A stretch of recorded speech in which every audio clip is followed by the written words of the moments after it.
Went out to dinner today to our favorite restaurant, favorite spot. Um, Driving to the city, we were like, "Wow, why is the whole bloody street blocked off?" So it took us a little while to find our way in. I had to park a fair distance away. Uh, Make our way to the restaurant, and then we noticed the whole street's blocked off, and all these cars are rocking up. And some of these cars don't look like normal cars; they look like sports cars, race cars, that kind of thing. And soon I realized that this is some sort of event. Then I realized it's the Adelaide Rally event 2025. No idea, but it bloody worked out perfectly because, I'm a fan of cars. At least I was a massive fan of cars when I was younger. I was obsessed with lots of cars and used to spend all of my money that I earned on cars. Times have changed, obviously. There's still some remnants of that in my life with the Evo. But I'm not like thinking about cars. I'm not planning to mod my car or anything like that. It's just, I like them, but life has moved on. After we finished the food, we decided to kind of walk around and check out the cars. Some really interesting cars there for sure. Really cool colors. Lambos, Ferraris, Porsches, McLarens, all that kind of stuff. And obviously some Japs as well, which I particularly like. I saw a couple of Evos, WRXs, STIs, that kind of thing. And I'm walking through, and Sophia, she mentions how it seems to be like a lot of these owners are older. There's a lot of old people here, or older people. And I kind of said to her, well, they are the ones that have the money, really. It's very unusual to have a 20 or 30-year-old driving a freaking McLaren. I'm sure they exist, but it's, very rare to see. The people that usually have the money are like people in their late 50s, 60s.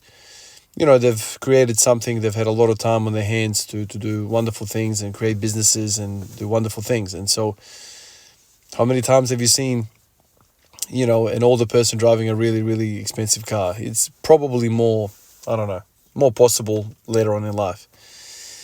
And then we're kind of chatting and we're enjoying the cars. And I felt this change in me because, maybe a decade ago, I would have been like, wow, look at this car, look at that car. I would have been up and about. And now I'm kind of like almost indifferent. I don't know. They're nice, but like, they don't really mean anything to me. I feel like I'm so content with life right now, like the kids, family. Like I feel so blessed. I'm just happy. And those cars wouldn't really mean anything to me if I even had one. And I'm kind of processing these emotions. And I turn to Soph and I'm like, this whole show is funny, right? Because it's an event where rich people show off their shiny toys to poor people. That's what it really is. Like everyone enjoys these cars, but only the rich people have access to these cars. And so it's kind of like an event where rich people show off their shiny toys to the poor people. It's like a class division thing. Like check out what I have and you're never going to have. Anyway, so, with the years, going by with more, I suppose, wisdom, knowledge, perception, different vibes, you kind of look at things differently. You look at things differently. You have a fuller understanding of the world and life and where all of this means and where is it going and all that stuff. And I'm sitting there and I'm like, I could probably make this happen to buy $1 million car, but I would have to drastically change everything that I do in my life. I would probably have to sacrifice a lot of stuff, if I was to go chase that money. And ultimately speaking, I think that would be a terrible transaction because my happiness would suffer, my family would suffer, and ultimately I would have a result that I'm going backwards in my happiness meter. I would be more unhappy. Like, why would you do that?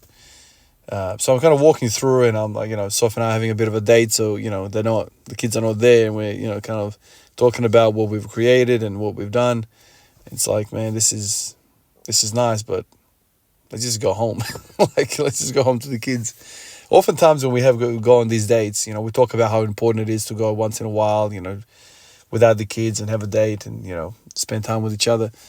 And a lot of times we get there and we're like, man, I miss the kids. Let's go back. And then within like 5-10 minutes, the kids start yelling and screaming like, oh, goodness, oh, my God, we're back at it, It's just interesting how life changes. When I was 16, I remember when the first time I saw the S15, I was like, wow. And I realized this was like within reach. This is not a rich man's car. This is just a working class, sports car that you can get if you work hard, you can get it. And always, of course, Ferraris, Lamborghinis, and all these fancy exotic cars are fantastic, but I never really cared too much attention to them because, well, they're simply out of reach. You need to be royalty. If you're speaking of, medieval times, class division, you need to be a royal in order to have access to that. Like, normal money doesn't get you that. And I always thought, like, I'm never going to have that stuff, so why even bother studying them or learning about them? Why don't I learn about S15s, Nissans, and Toyotas, and Hondas, and that kind of thing? That's something that I could afford with a nursing wage, that type of thing. And then now, after all these years, I do have an Evo, and, like I said, I don't really care about it that much like I used to, freaking wash cars 2 or 3 times a week back then just to spend time with the car. And now it's like, that's not what I want to do, man. I've got kids. I'd rather go pass the ball in the backyard, back and forth with my kid, rather lift weights. I'd rather, chill out or play video games or watch a movie than spend time with a car that, I don't know. I feel like a lot of that has just kind of died in me. And there's many different angles for that. Number one, what's the point of having a fast car? What's the point of going fast, risking myself? Like, I've got a lot going, man. I can't put myself at risk. I can't have the kids in the car while I'm doing silly things, of course. But I don't even want to do it when I'm by myself in the car because, well, I'm a father and I have responsibilities and I don't want to endanger myself. Like, God forbid something happens. I've got kids, man. And so the whole idea is like, I've got this cool car and I do enjoy it, don't get me wrong. But like, nah, man, I'm not going to invest 5-10 grand on a mod. Or whatever, like the next level. Like, it's just, I don't know. And I feel like the older that I get, the more that feeling settles in. And so even when I'm going on a car show, which, to be honest, I only went there because it was just by accident I was there. I have not been at a car show for many years, but back then, man, we'd go to car shows all the time. We'd dream about having our own car there, all that kind of stuff. This is before family, obviously. I'm looking at these cars and they're great. And I'm looking at the folks that have these cars and I'm like, oh, well done, but like, I don't have that connection. And I even mentioned to Sophia, I was like, it's interesting how you have different communities, right? Like you have the gym community, where I'll gladly talk about lifting, squatting, deadlifting. Like that's my people. The car community was my people and I understand the terminology and the talk and all the rest of it. But what's the point of talking about that? Because really all we're talking about is how deep your pocket is. I've got a F488 or 448 or whatever it is. Fantastic, dude. There's nothing I can do to get that. But with weights, with training, you can train and, work your way towards it. I don't know. That's at least how I'm processing. Of course, you can probably work harder and get more money to buy the, 448 or whatever. But I don't know. It's like you have a wallet, you buy a car. You didn't build the car. You buy the car. And then you have some more money in the wallet and you buy more parts. You can either put those parts into the car or you get somebody else to put it in the car, but you didn't really build those parts. You like had nothing to do with it. You're just acquiring these shiny little toys and putting them together. Like, you're not really doing anything.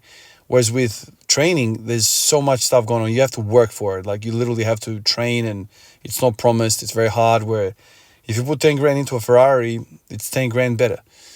Anyway, there's just me kind of talking about all of this stuff, the way I processed it. And basically, I felt a difference in myself being around those cars. They're really cool, but that's never going to be my new car. It's never going to be a thing. And it was interesting to feel how content I was about those thoughts. Maybe because I haven't thought about a Ferrari or a McLaren in such a long time. All of a sudden they're in front of me and I'm like, okay, I'm going to look at them and see them. And the emotions were interesting. It was something that I didn't really predict that I was going to feel that way. Just like, it's like I was walking past some groceries in bloody Coles, man. Literally, that's what I felt like I was walking through. It's like, oh, that's a cool car, man. Whatever. It means nothing. Let's go home to the kids. On another note, today was the big day. Started low bar squatting. Lots of hip work, lots of low bar squatting. I decided not to do deadlifts or belt squats. Let's ease into it. I reckon I'll be sore tomorrow, the next day. I did 180 for 3 sets of 5.